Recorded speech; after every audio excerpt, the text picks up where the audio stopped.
गया है, ये वक्फ प्रॉपर्टी को ख़त्म करने के लिए बनाया गया है। अब हिंदू मेंबर्स को या नॉन मुस्लिम मेंबर्स को अपॉइंट कर रहे हैं। भाई आप उत्तर प्रदेश में जाइए, उत्तर प्रदेश में जो काशी बोर्ड है वहाँ पर तो क्लियर लिखा हुआ है कि he has to be Hindu. अगर वो हिंदू धर्म छोड़ेगा तो मेंबरशिप चले जाएगी।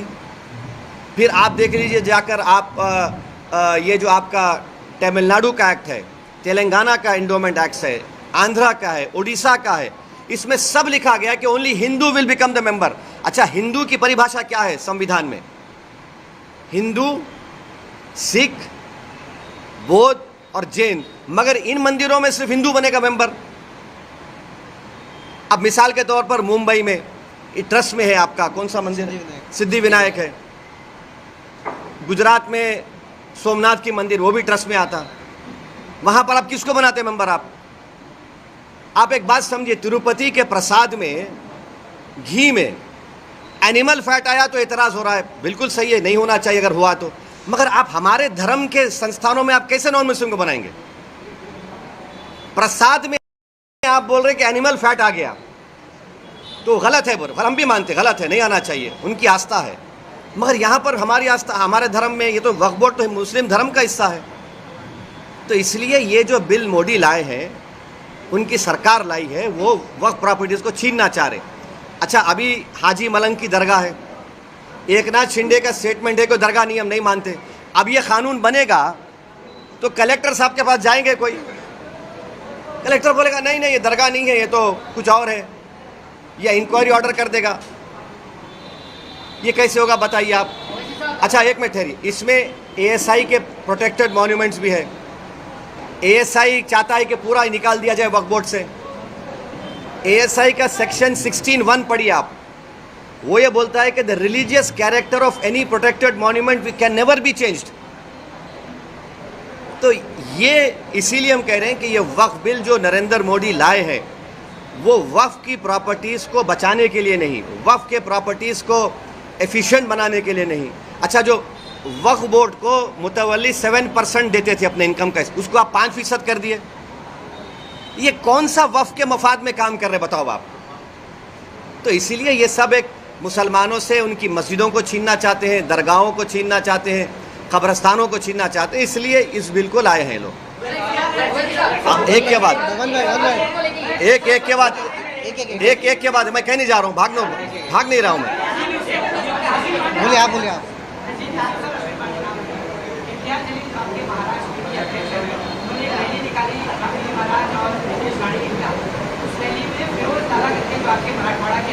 कौन? हाँ,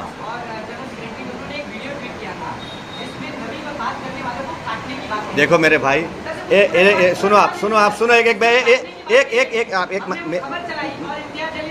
हाँ बिल्कुल सही किया, बिल्कुल नहीं सुन तो अरे भाई साहब, आपका जो ऑर्गेनाइजेशन का जो झगड़ा है सेबी के मैडम से, झगड़ा करो ना उससे। अरे सुन तो, अरे मेरे को जवाब देना मेरा काम है, तुम नहीं। आप देखिए, हम जवाब देंगे, आप जवाब नहीं देंगे। आप सवाल कर लिए, सुनो अभी आप जैसा चाह रहे नहीं दूंगा मैं। आप मोदी है क्या? नहीं है ना मोदी, आप तो रुक जाइए। आप मोदी तो नहीं है ना, मेरे पीछे ईडी सीबीआई तो नहीं भी जाएंगे ना आप। सुनिए, मेरा जवाब ये है कि आप लोग झूठ चलाए, आपका झगड़ा सेबी से है। आप मैडम, अरे मेरा नहीं, उंगली मत दिखाओ, ऐसा मत दिखाओ। नहीं, आप जर्नलिस्ट है, मैं आपको बिल्कुल, वो झूठ है, हम बोल रहे तो नहीं, हम आपको बोल रहे झूठ है वो। आपको अब सुन तो लीजिए, इंडिया टीवी के रजत शर्मा ने तारीफ की इसकी, अब आपको पसंद नहीं आ गया बोलना। अरे बोल रहा हूँ, सुनिए, इंडिया टीवी के रजत शर्मा ने कहा कि इम्तियाज़ जलील ने कलेक्टर को रिप्रेजेंटेशन दिया, बाज़ नौजवान जज्बात में थे, इम्तियाज़ जलील ने कहा कि ख़त्म किस्सा। ये और रजत शर्मा जी ने अपने इंडिया टीवी पर कहा कि बहुत अच्छा किया उन्होंने। ये क्या, आप तो तारीफ भी करो, इतना बड़ा मजमा आया। महाराष्ट्र की तारीख में ये सबसे बड़ा मुसलमानों का प्रोटेस्ट था। सुन तो लीजिए, शायद आपकी पैदाइश से पहले एक प्रोटेस्ट मुंबई में हुआ था शाबानों के वक्त, उतना ही बड़ा प्रोटेस्ट हुआ। लोग ये कह रहे थे कि लोग नहीं आएंगे, 10,000 गाड़ियों से पूरे महाराष्ट्र से लोग निकल कर आए। पीसफुल प्रोटेस्ट था, पीसफुल प्रोटेस्ट में बात हुई, और वो बात हम रखें। अब रहा सवाल सेकेंड प्रोटेस्ट भी होगा, मुंबई में होगा। अगर हमारे डिमांड्स को महाराष्ट्र सरकार नहीं मानेगी तो आज़ाद मैदान में परमिशन लेकर हम यहाँ प्रोटेस्ट करेंगे और ये प्रोटेस्ट जारी होगा।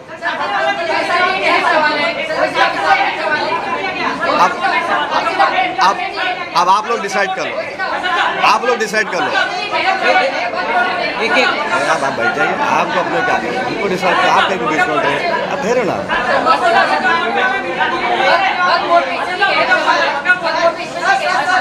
सवाल है कि निशिकांत दुबे एक एमपी है जिन्होंने जेपीसी के चेयरमैन को लेटर लिखा है। निशिकांत दुबे बीजेपी के सांसद ने एक लेटर लिखा है जेपीसी के चेयरमैन को, कहा है कि 125 करोड़ जो ईमेल आए हैं वक्फ बोर्ड को लेके, इसके ज्योग्राफिकल ओरिजिनलिटी पे जांच की जानी चाहिए। इसके पीछे विदेशी ताकत या जाकिर नाइक जैसे लोग शामिल हो सकते हैं कि 125 करोड़ जो जेपीसी को सुनिए, मैंने इनिशियल रिमार्क्स में अपने कहा कि ये जेपीसी नहीं है, ये जॉइंट वर्किंग कमेटी ऑन वक्फ है। Joint working committee on Waqf amendment bill में जो भी होता है, जो भी निर्णय होगा, वो हम पब्लिकली नहीं बोल सकते, वो हम पार्लियामेंट रूल्स प्रोहिबिट करते।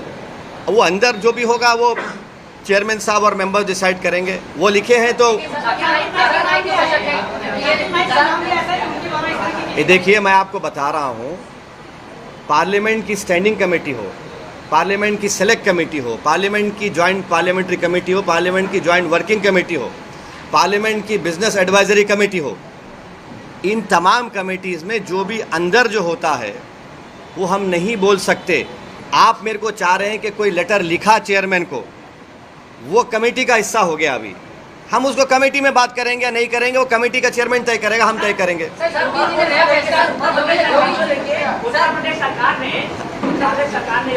ने होटलों और रेस्टोरेंट के जो मालिक है, मैनेजर है, उसका नाम लिखने कहा है, कल ही ऑर्डर आया है, क्या कहेंगे? एक ऑर्डर तो आ गया सुप्रीम कोर्ट का,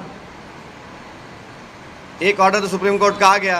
अब ये जो ऑर्डर निकाले हैं उसको मुझे देखना पड़ेगा, पढ़ना पड़ेगा, तभी उस पर कोई मैं रिएक्शन दे पाऊंगा। सर वक्त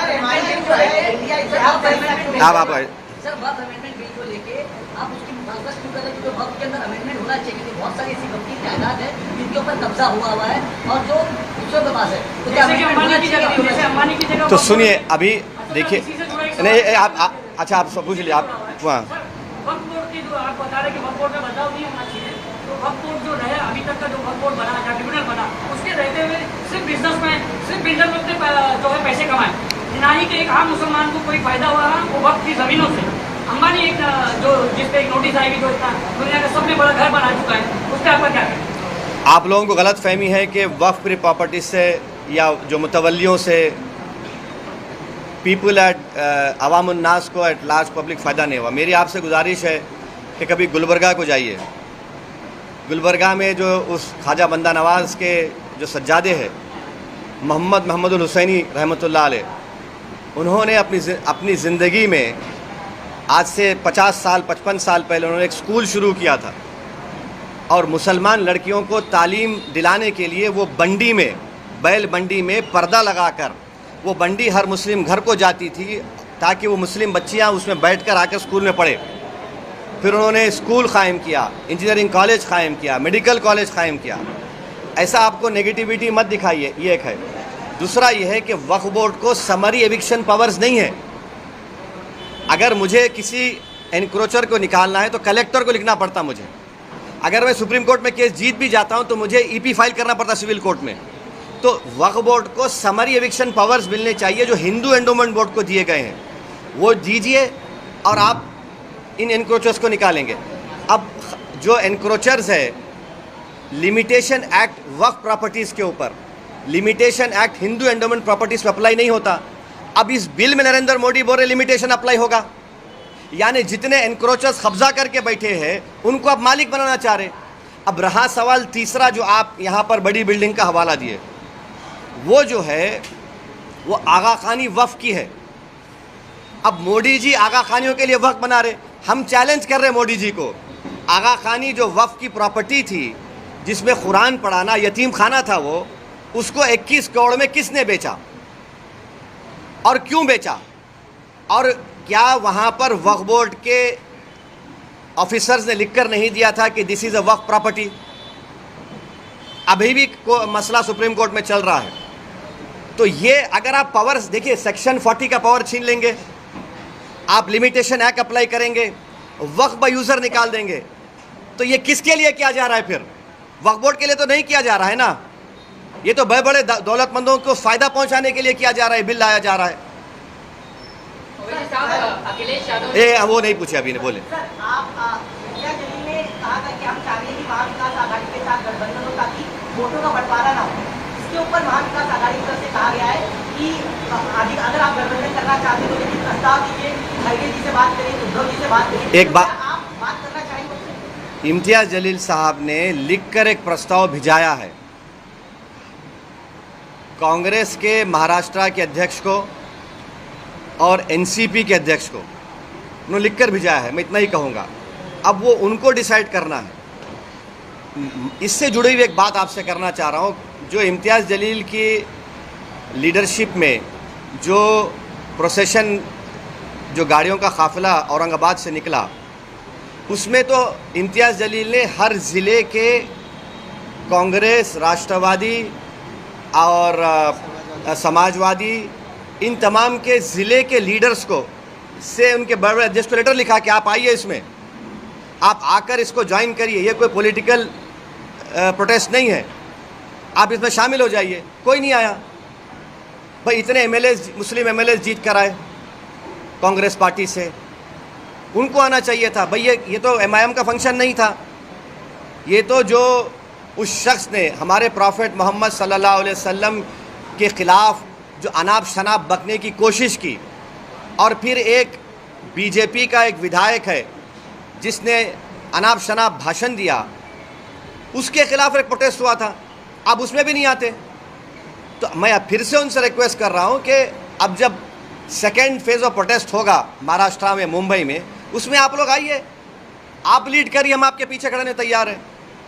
ये तो नामूस रिसालत का मसला है ना, ये तो प्रॉफेट मोहम्मद सल्लल्लाहु अलैहि वसल्लम के ख़िलाफ़ जो किसी ने बकवास बकने की कोशिश की, तो ये उनको देखना, जनता देख रही है इन लोगों को।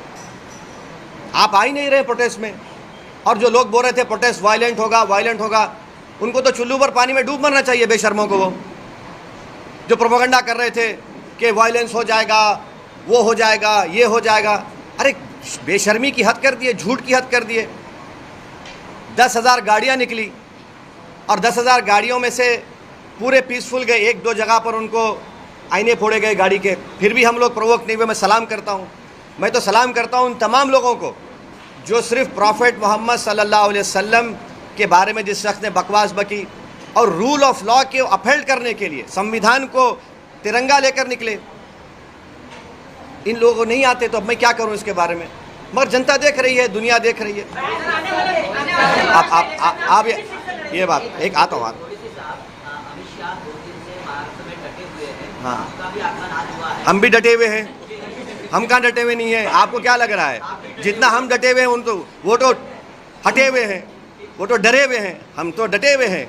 हाँ, अभी उनका सवाल हो जाए। आगामी विधानसभा निवडणूक के संदर्भ में आपकी कुछ रणनीति है क्या? आने वाले दिनों में आप आज आए हैं महाराष्ट्र? नहीं, अभी तो हमने हमारे मुंबई के अध्यक्ष रईस लश्करिया साहब के विधानसभा में आज हमारी जनसभा है, हमने इनका नाम डिक्लेयर कर दिया, इम्तियाज़ जलील का नाम डिक्लेयर कर दिया। हमारे 2 एमएलएज हैं, मुफ्ती इस्माइल और फ़ारूक शाह धूलिया से, फिर शोलापुर से हमने फ़ारूक का नाम डिक्लेयर किया, और भी नाम डिक्लेयर करना है हमको, और वो नाम डिक्लेयर करेंगे अभी हम। नहीं, एक मिनट, वो नहीं पूछे ना, वो पूछे। मजलिस में आने वाले इलेक्शन में कितनी सीट से पार्टिसिपेट मैं- करेगी, और आपका प्रोटोकॉल बोलता है कि मुंबई अध्यक्ष लीजिए या कभी सीट लीजिए। हम- फैयाज खान के साथ में आपने ऑर्डर दिया किसका? फैयाज खान के साथ में वही सवाल था कि मजलिस जो है मुसलमानों को मुत्तहिद करने की बात करती है, और ग्राउंड लेवल पे ऐसा नहीं लगता है कि आपसे और ग्राउंड लेवल पे जो तालमेल है वो है। मिसाल के तौर पे हारिस पठान को लेकर जो है आपके खुद के मुंबई में नाराजगियाँ बहुत ज़्यादा है। हाँ। पिछले कुछ 15-20 दिन पहले कुछ ऑफिस में भी जो है इस तरह की नाज़िम अल्फाज का इस्तेमाल किया गया था। तो मैं जानना चाहता हूँ कि वजह क्या है कि आपका ग्राउंड आपके घर में नाराज़गी नहीं है? एक मिनट ठहरिए। अच्छा, तुम्हारे घर में नाराज़गी नहीं है तुम्हारे खिलाफ? भाई, अरे तुम बोलने तो दो ना, तो तुम आके बैठो, तो मैं उधर आता हूँ। आ जाओ इधर। तुम्हारे घर में नाराज़गी नहीं है ना? हर घर में नाराज़गी होती है, तो उसमें क्या है? घर है अपना, अरे भाई बहुत ज़मीन पे लगाव है, ज़मीन पे चल रहा है काम, फिक्र मत करिए। कार्यकर्ताओं की हमेशा शिकायत रही है कि इलेक्शन होता है तभी आप एक्टिव रहते हैं। नहीं नहीं बाकी जो साल भर ना ना नहीं कार्रवाई करना कि आवाम से बोले, अपनी स्पीकर आपसे माफी मांगेंगे, फिर से एक मिनट। अब मुंबई में कई मरतबा आता हूँ, कई मरतबा अपने कार्यकर्ता से मिलता हूँ, आप लोगों से बच के निकल जाता हूँ। इसका ये मतलब तो नहीं है कि हम नहीं मिल रहे हैं, आते हैं, मिल रहे हैं, काम हो रहा है। यकीनन इस बात का मैं इकरार कर रहा हूँ कि there is always a room for improvement. हम इम्प्रूवमेंट करेंगे और अच्छा करेंगे, मगर ये बोलना कि बिल्कुल ही नहीं, ऐसा नहीं है। ओवैसी साहब, एक सवाल ये जानना चाहता हूँ कि अखिलेश यादव ने ये आरोप लगाया कि उत्तर प्रदेश में बाई इलेक्शन होने वाले हैं, उससे ठीक पहले योगी गवर्नमेंट वोटर्स लिस्ट में से मुसलमानों के नाम काट रही है। एक ये सवाल, और दूसरा सवाल जम्मू कश्मीर चुनाव में लेना चाहता हूँ, जिसमें बीजेपी पहले एक सवाल हो जाने दीजिए। नहीं, मैं नहीं, कहाँ भाग रहा हूँ मैं? अखिलेश यादव वाला से पहले नहीं, अगर नाम काट रहे हैं तो नाम दलाइए ना आप। डेट ऑफ पोलिंग आने तक नाम दला सकते हैं आप, नाम दलवाइए। आप रो क्यों रहे हैं?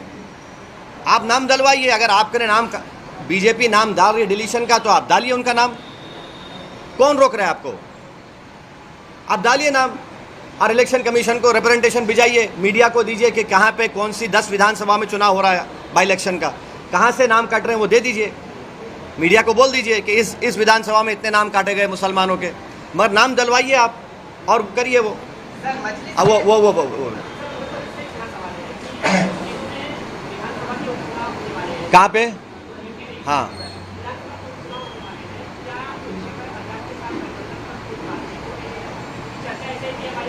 नहीं, इस सवाल का जवाब जो है हमारे उत्तर प्रदेश के अध्यक्ष जनाब शौकत अली साहब आपको देंगे। वो भाई नहीं पूछे, वो आप वो पीछे आपके जो है। मेरे सवाल का जवाब ही नहीं मिला। नहीं, जवाब दे दिए अब।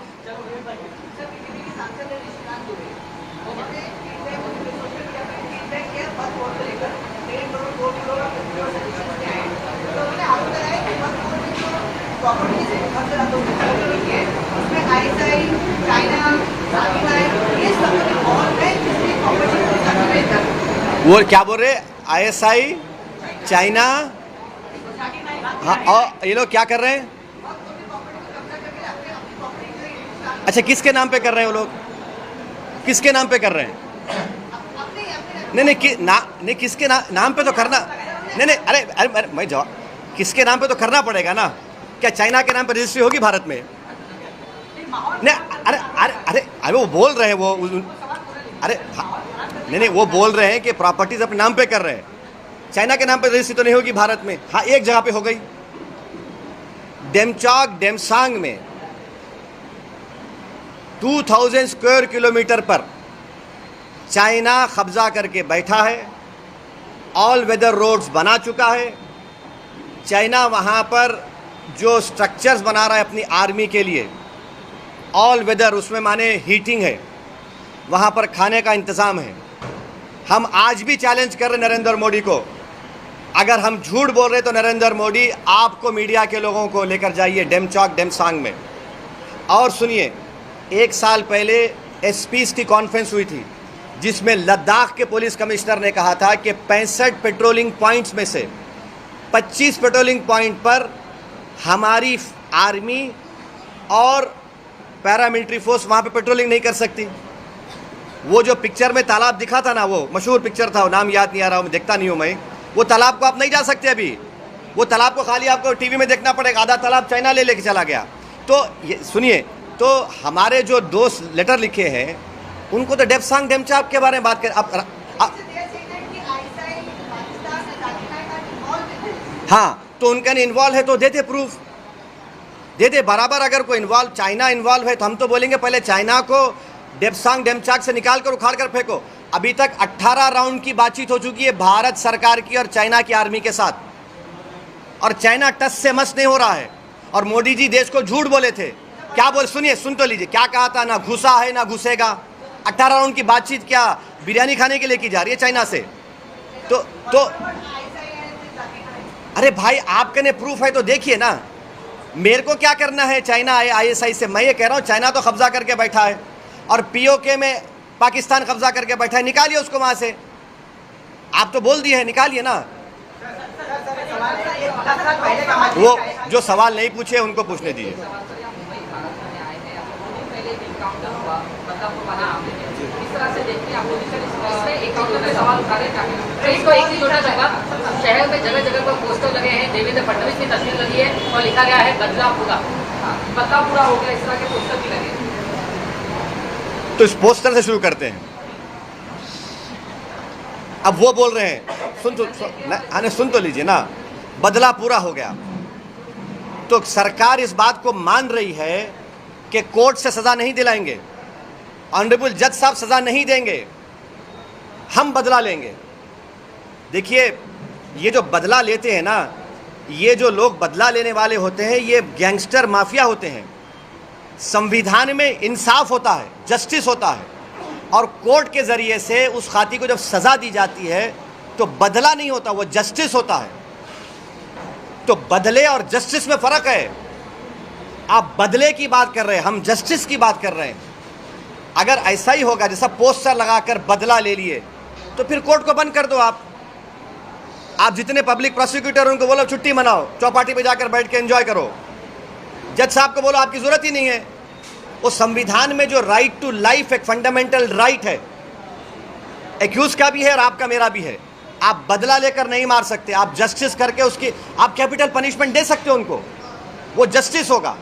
तो ये पोस्टर लगाने का मतलब ये है कि बीजेपी इस पर अपनी रोटी सेक रही है और उसको बदला कह रही है।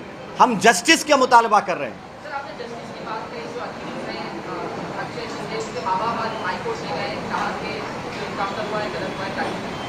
भाई ख्वाजा यूनुस याद है आपको? ख्वाजा यूनुस किसी को याद है? घाटकोपर में ख्वाजा यूनुस का क्या हुआ? अभी तक सब गूंगे बन के बैठे हैं। आज भी ख्वाजा यूनुस का परिवार पूछ रहा है कि भाई जिंदा है तो बताओ, मर गया तो कम से कम खबर बताओ। ख्वाजा यूनुस का क्या हुआ बताइए आप। हमने इसी मुंबई में पाकिस्तान से टेररिस्ट आए थे, वो जालिम आतंकवादी, वीटी स्टेशन पर खून की होली खेली गई, बड़े बड़े 5 स्टार होटल में मारा गया।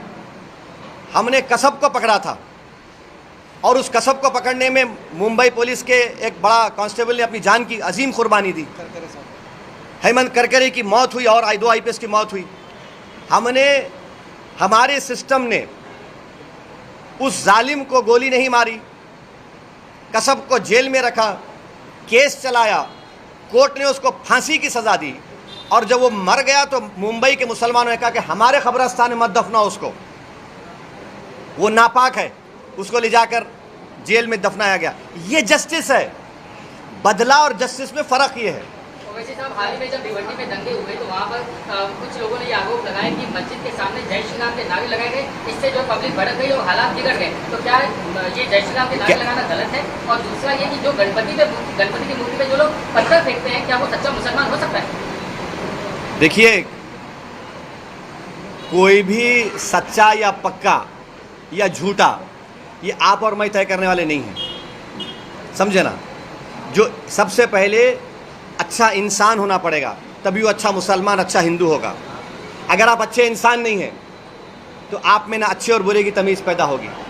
और अगर आप जब रिलीजियस प्रोसेशन निकाल रहे हैं तो आपका रिलीजियस प्रोसेशन आपको इस बात की इजाज़त नहीं देता कि आप किसी के भी रिलीजियस प्लेस के ऊपर कुछ गड़बड़ करें।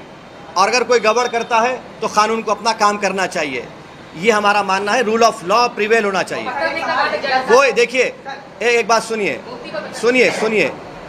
6 दिसंबर को कौन से पत्थर फेंके गए थे? सुनिए, आपको सुनना पड़ेगा। नहीं, आपको सुनना पड़ेगा। 6 दिसंबर को कौन सा पत्थर फेंका गया था? नहीं, 6 दिसंबर को बाबरी मस्जिद को पत्थर फेंका गया था। नहीं, 6 दिसंबर को पत्थर फेंका गया था। 6 दिसंबर को पत्थर फेंका गया, जिसने मस्जिद तोड़ दी आपने। छोड़ दीजिए। नहीं, आप मेरे मुंह में अल्फाज डाल के अपनी सुन तो लीजिए। आप अपनी TRP रेटिंग देखना। एक मिनट ठहरो। आप 6 दिसंबर को खंडन करेंगे? करिए, वेरी गुड, बहुत अच्छा है। मैं भी सुनिए, मैं आप जवाब दे रहा हूँ भाई। देखिए, सुन तो लीजिए।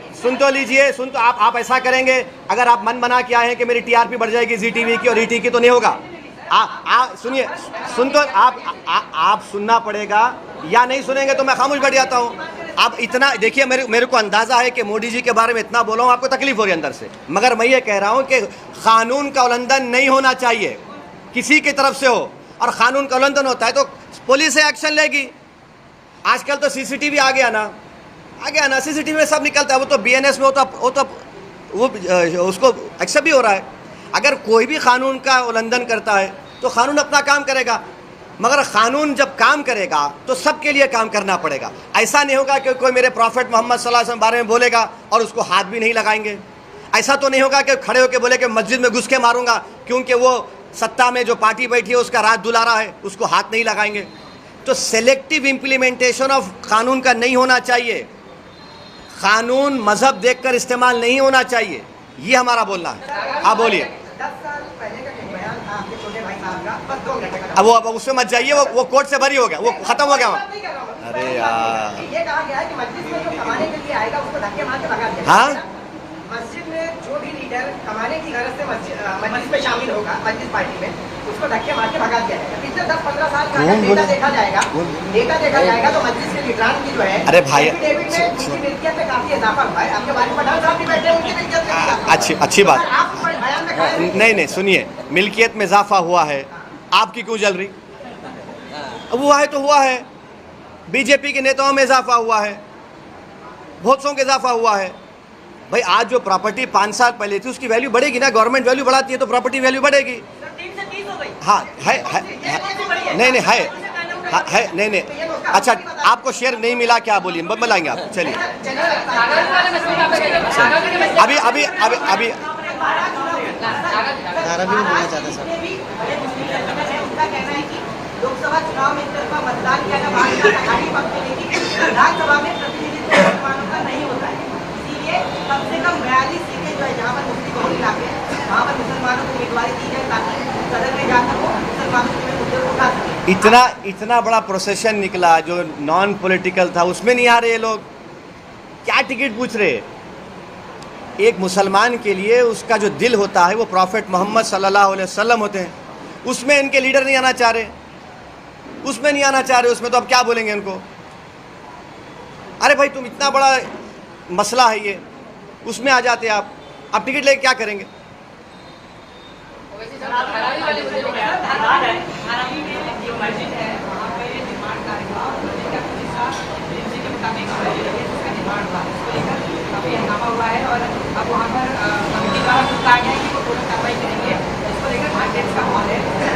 कमेटी बोल दी ना तो मैं क्यों बोलूँगा?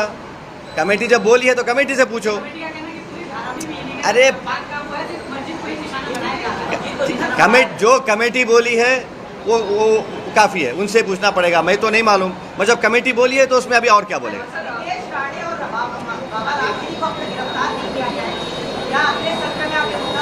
तो यही तो मैं बोल रहा था, हमारे जो भाई ईटी और जी के पूछ रहे थे, ये तो कानून का संविधान इनको यहाँ नजर नहीं आता, इनको नजर ही नहीं आता। ये पूछ क्यों नहीं रहे कि ये जो बकवास बकी गई उसके ऊपर पुलिस केस क्यों नहीं बुक हो रहा है?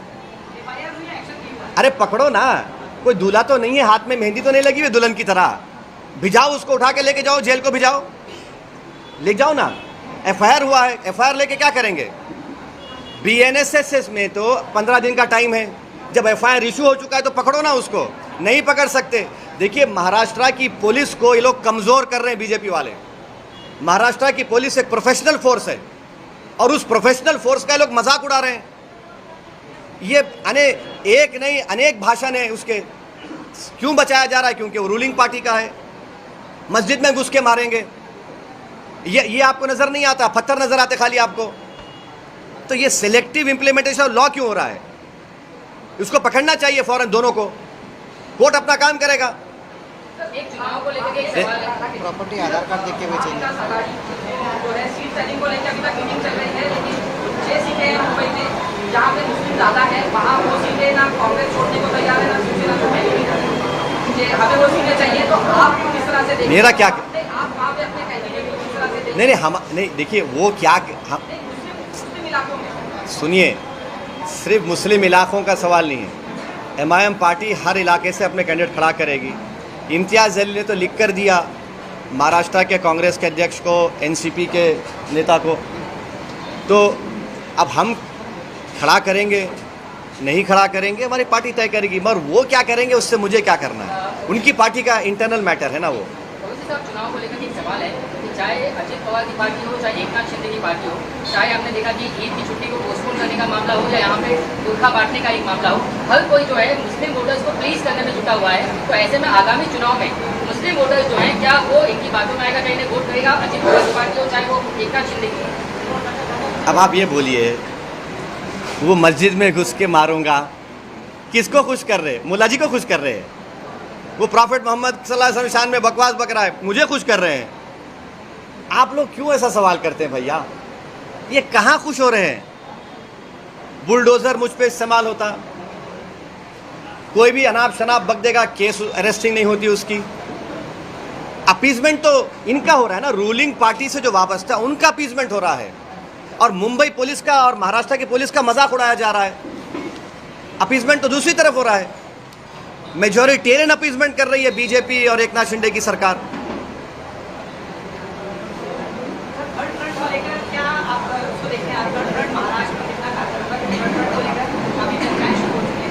हाँ, चर्चाओं में हम भी हैं। सर, अकबर ओवैसी को आपने आपके छोटे उसको हमेशा मुंबई और महाराष्ट्र की राजनीति से दूर रखा है। क्या इस बार अकबर ओवैसी महाराष्ट्र के इलेक्शन के टाइम पे यहाँ पर आएंगे, आप उनको लाएंगे? MIM का कोई भी नेता किसी भी जगह से दूर नहीं होता है। काफी सालों से यहाँ पर नहीं भाई, उनकी सेहत बाज़ वक़्त साथ नहीं देती है। उनके ऊपर जानलेवा हमला हुआ था, तो उससे उनके सेहत की ठीक नहीं होने की बिना पर समर आएंगे, वो ज़रूर कैंपेन करेंगे, हर जगह करेंगे महाराष्ट्र में। वारिक पठान को टिकट आप देंगे? लोग का नाम अनाउंस किया, आपके वारिक पठान का नाम अभी तक आपने अनाउंस नहीं किया। आपको शाम में अपन मिल रहे ना, बात करेंगे इस बारे में। हरियाणा में और जम्मू कश्मीर विधानसभा चुनाव में क्या होगा? मुझे लगता है कि हरियाणा बीजेपी हारेगी, इंशाल्लाह जम्मू कश्मीर भी हारने के मौक़िफ़ में है। तो लड़ाई जम्मू कश्मीर में मेरी राय है कि जम्मू में होगी। बीजेपी अगर जम्मू में हार गई तो ख़त्म, मामला टाइटें हो गया। थक गए आप लोग?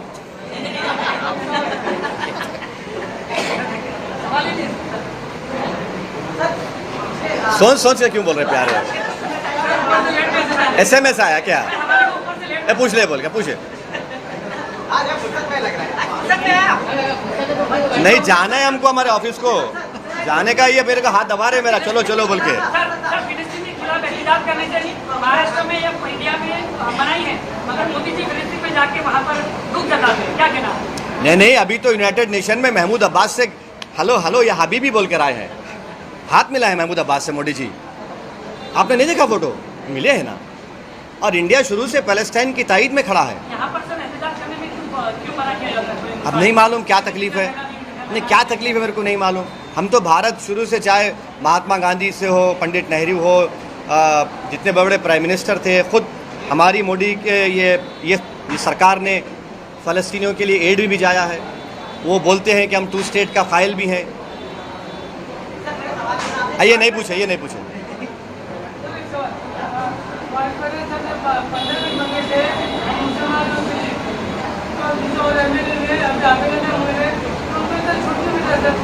क्या हुआ? 15 मिनट बोला, दूसरा मैंने 24 घंटा बोला, उसको छूट मिला। हाँ, आपकी बात सही है। छूट इसलिए मिल रही है कि सरकार उनको बचा रही है। हाँ, छूट बहुत देते। एक बात सुनिए ना, एक बात सुनिए ना। गली न्यूज़ के मालिक तुम है ना? तुम्हारा एम्प्लॉय को तुम छूट देते या खींचते रहते गले में डाल के उसको? है? ये मेरा पार्टी का एम्प्लॉय नहीं है, तनख्वाह पे काम नहीं कर रहा है कोई भी। ये लोग रईस लश्करी है, ये लोग मेरे साथी है, तो छूट देने का सवाल नहीं है। अरे भाई देखिए, कोई पॉलिटिकल पार्टी में पार्टी के उसूल पे काम होता है। क्या जलील साहब का बयान था कि इनको जो फयाज अहमद, जो पुराने मुंबई अध्यक्ष थे, उनको इलेक्शन लड़ना है, इसलिए मुंबई अध्यक्ष बनाएंगे। मुंबई अध्यक्ष के हाथ में बहुत काम होता है, मगर आपने मुहिम तौर पे जो है रईस लश्करिया को मुंबई अध्यक्ष भी बनाया और वहाँ पर उनको टिकट देने का भी समय पर ऐलान कर। तो कहीं ना कहीं लोगों को ऐसा लगता है कि फयाज अहमद के साथ आपने नाइंसाफी। पार्टी का प्रेसिडेंट मैं हूँ, इम्तियाज जलील नहीं है। मेरा डिसीजन है, मैं डिसीजन पार्टी लिया है। तो इम्तियाज जलील ने गलत बोले थे? नहीं, इम्तियाज जलील बोले हैं, मगर मामला मेरे पे ख़त्म होता है ना। मैं बोला मैं रईस अशकरा को बनाऊंगा। इम्तियाज़ जलील का अख्तियार है। जैसा इम्तियाज़ जलील प्रोटेस्ट किए, इम्तियाज़ जलील के प्रोटेस्ट में मेरे को बुलाया, मैं नहीं आऊँगा, तुम आप महाराष्ट्र के प्रेसिडेंट है, आप लीड करो। और इम्तियाज़ जलील ने एक पीसफुल प्रोटेस्ट लीड करके महाराष्ट्र के मुसलमानों को, महाराष्ट्र की जनता को ये पैगाम दिया है कि मुसलमानों का प्रोटेस्ट पीसफुल हो सकता है, और जो महाराष्ट्र के सेकुलर लोगों में जो तकलीफ़ थी कि इतना गलत बयान आने के बाद कोई प्रोटेस्ट नहीं हो रहा है, वो प्रोटेस्ट हुआ। और आज इम्तियाज़ जलील बता दिया है कि जितने बड़े बड़े दूसरे समाज के नेता हैं, ओबीसी समाज के हो, मराठा समाज के हो, अब कोई ये ना समझे कि खाली वही जनता को ला सकते। आज इम्तियाज़ जलील ये बता दिया कि इम्तियाज़ जलील भी चाहेगा तो मुंबई में लाखों लोगों को जमा कर सकता है। ये एक बहुत बड़ा पॉजिटिव मैसेज गया है। अभी आपके आप भी मीडिया है। अच्छा सर, एक आगे सवाल। सर, लड्डू में मिलावट हुई है, कई चीज़ें कही जा रही है, आपने कहा कि इसमें कार्रवाई होनी चाहिए, जिस तरीके से पूरा मामला सामने आया है। देखिए भाई, देखिए, किसी भी धर्म में अगर कोई चीज़ मना है तो वो चीज़ मना है। अब उसमें डाला गया नहीं डाला गया वो तो इन्वेस्टिगेशन का मुद्दा है, मगर वो देखना चाहिए, वो देखेंगे। हमारा बोलना ये है कि जब प्रसाद में वो एनिमल फैट प्रोहिबिटेड है, भाई मेरे वक्फ बोर्ड में आप क्यों पीछे पड़े? मेरे वक्फ बोर्ड में क्यों पीछे पड़े आप? ये तो मेरे भी धर्म का मामला है ना। आप हमारे हिंदू धर्म का प्रसाद है, हम उसका रिस्पेक्ट करते हैं। हम ये बोल रहे हैं कि जो प्रसाद के बारे में सब बात कर रहे हैं, भाई आप वक्फ बोर्ड में देखो क्या करना चाह रही है सरकार। आप पूरा स्टेट वक्फ बोर्ड में नॉन मुस्लिम को लाना चाह रहे हैं। मैं आपसे रिक्वेस्ट करूंगा, आर्टिकल 26 को पढ़िए आप। उसमें रिलीजियस डिनोमिनेशन को अपने मजहबी संस्थाओं का एडमिनिस्टर करने का राइट है मेरे को। आप मुझसे छीन रहे हैं, क्यों छीनना चाह रहे हैं आप? मेरी शिकायत मेरा यही है कि आप ये क्यों करना चाह रहे हैं? एक तरफ सर वक्फ बोर्ड की बात हो गई, दूसरी तरफ कई सारे जो हिंदू साधु संतों को कहेंगे, उसी तर्ज पे देश में हिंदू संरक्षक बोर्ड बनना चाहिए, जिसमें तमाम हिंदू सनातन के जितने जो धर्म हुए वो उसमें बोर्ड होने चाहिए। एक तरफ हम वक्फ बोर्ड की बात कर रहे हैं, दूसरी तरफ अब ये मांग उठ रही है कि हिंदू संरक्षक बोर्ड बनाए। भाई वो बोल रहे हैं तो सरकार को सुनना चाहिए, सरकार को बात करनी चाहिए। वो क्या बोल रहे, वो क्या चाह रहे हैं मेरे को तो नहीं मालूम, मगर जितने हिंदू एंडोमेंट बोर्ड्स हैं उसमें चाहे वो आपके कितने 12 ज्योतिर्लिंग हैं या 18 ज्योतिर्लिंग, 12 है जो झारखंड में है। आप जाकर लॉ पढ़ लीजिए, उसमें भी लिखा हुआ है कि only a Hindu we can become a member. अगर कोई मुसलमान आता है उस कैटेगरी में तो गवर्नमेंट को राइट है किसी हिंदू को बना दे उस जगह पर, वो तो है। एंडोमेंट बोर्ड्स को तो लिमिटेशन एक्ट भी अप्लाई नहीं होता। एंडोमेंट बोर्ड में सेक्शन 40 भी है। एंडोमेंट बोर्ड में बाय यूसेज है जो सरकार वक्फ बाय यूज़र निकाल रही है इस बिल में। हिंदू एंडोमेंट बोर्ड का ट्राइब्यूनल फाइनल होता है, आप वक्फ ट्राइब्यूनल को ख़त्म कर रहे हैं। भाई जो हिंदू एंडोमेंट बोर्ड में है वो मुस्लिम वक्फ बोर्ड में क्यों निकाल रहे फिर आप? ये दुश्मनी है बीजेपी नरेंद्र मोदी की। जो हिंदू एंडोमेंट बोर्ड में है आप यहाँ पर नहीं दे रहे हैं, तो यही हमारा मुद्दा है।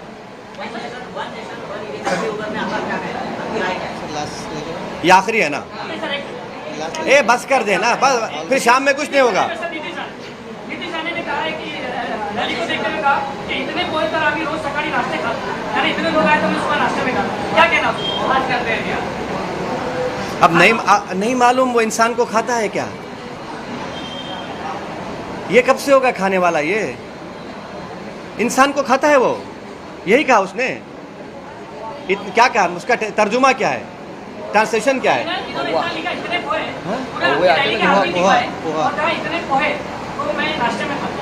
अच्छा जो आदमी का मवासा है वो चावल के उसमें किया है। अच्छा अच्छा अच्छा, ओह। अब मौज बना लो प्यारे, तुम्हारी सरकार है, 1 महीना 2 महीने की बात है, मौज बना लो। तुम्हारे को जैसा है ना, ये एकनाथ शिंदे है, फडणवीस है, तो वो एक कहावत क्या है, एक कहावत, मशहूर कहावत है कि अब सरकार उनकी है तो वो बचा रही है उनको, मगर संविधान की बेइज्जती की जा रही है, महाराष्ट्र पुलिस की बेइज्जती की जा रही है, जो बकवास पे बकवास बोला जा रहा है। और अब BNS कानून में प्रोविज़न है 302, पढ़ो आप, जिसमें हर्टिंग रिलीजियस सेंटिमेंट है। Thank you.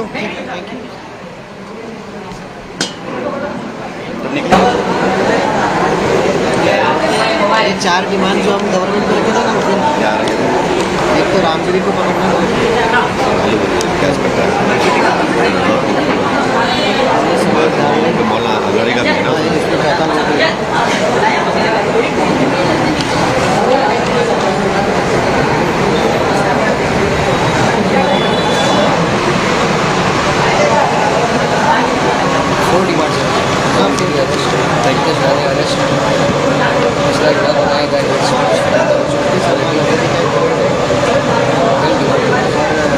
कोई भी अगर ऐसा होता है तो आपको कोई भी धर्म के खिलाफ कोई बोलता है तो आपको उसके ऊपर कायदा बनाना है।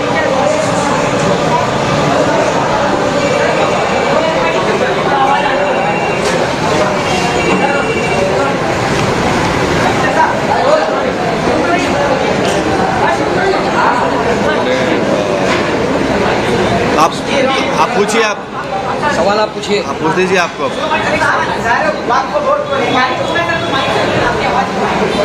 इसमें आ जाएगी ना, माइक है क्या?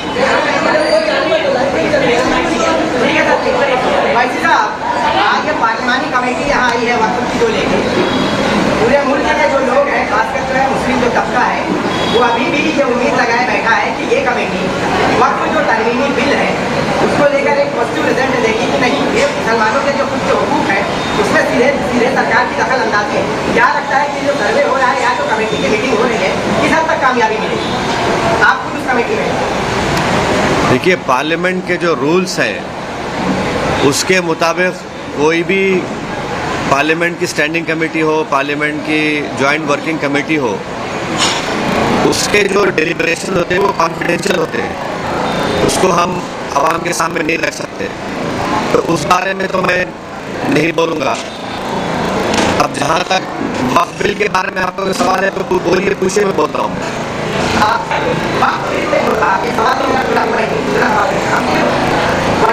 हुकूमत को ऐसी क्या मुसलमानों की खैरख्वाही बनी है या मुसलमानों के हुकूक के लिए सरकार पर फिक्र कैसे होगी अचानक?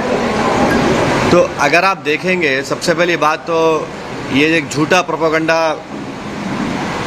बीजेपी आरएसएस ये कर रही है पूरे देश में कि वक्फ प्रॉपर्टी जो है वो एक प्राइवेट प्रॉपर्टी है। बीजेपी इसको ऐसा बता रही है कि ये गवर्नमेंट प्रॉपर्टी है, तो ये एक प्राइवेट प्रॉपर्टी है, नंबर 1।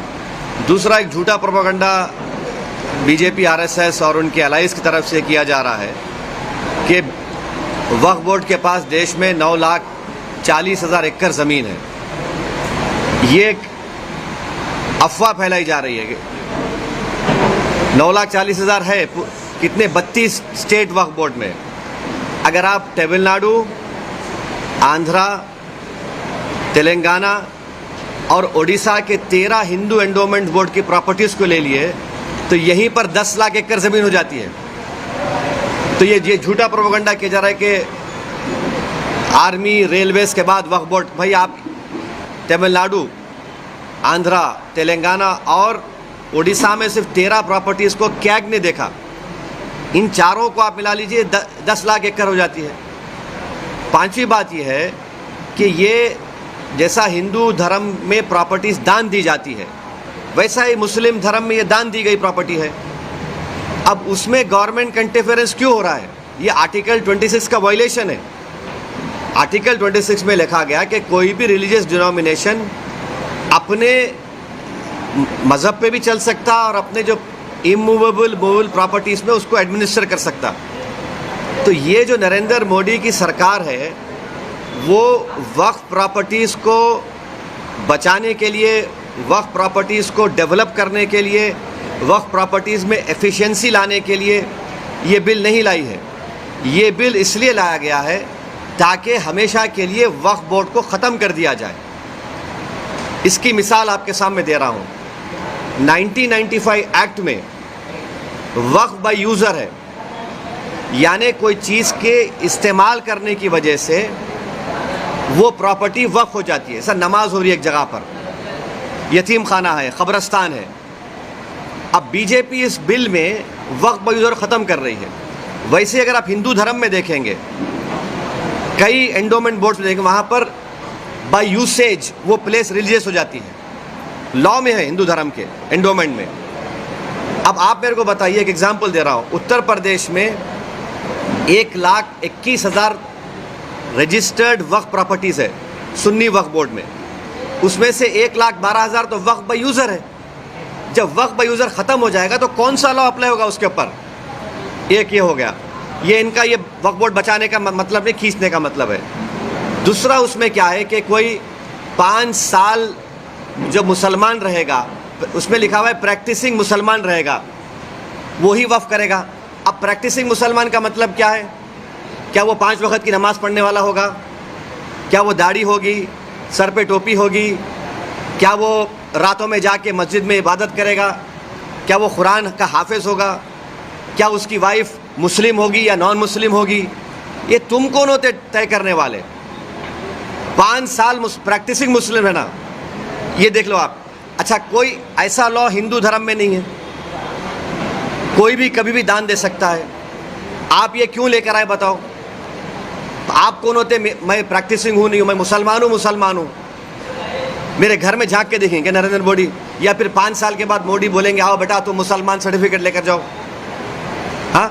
तीसरा आप उसमें देख लो, तीसरा क्या है उसमें कि ये बोला जा रहा है कि कोई भी वक्फ प्रॉपर्टी जो गवर्नमेंट के कब्जे में है उसका फैसला कलेक्टर करेगा। अब आप मेरे को बताइए, कलेक्टर खुद गवर्नमेंट का होता है, एग्जीक्यूटिव का, क्या कलेक्टर अपने मामले में जज बन सकता है क्या? ये तो प्रिंसिपल्स ऑफ नेचुरल जस्टिस के खिलाफ है। भाई आप में मेरा झगड़ा होगा तो आप जज कैसे बनेंगे? तो कलेक्टर को इख्तियार दे रहे हैं कि कलेक्टर तय करेगा। अच्छा, फिर सर्वे कमिश्नर होता है जो सर्वे करता है प्रॉपर्टीज़ को, ये बोल दिया कि नहीं सर्वे कमिश्नर नहीं करेगा, कलेक्टर करेगा। सर्वे कमिश्नर एक अलग होता है डिपार्टमेंट, उसको ख़त्म कर रहे हैं। क्यों कर रहे हैं भाई आप उसको?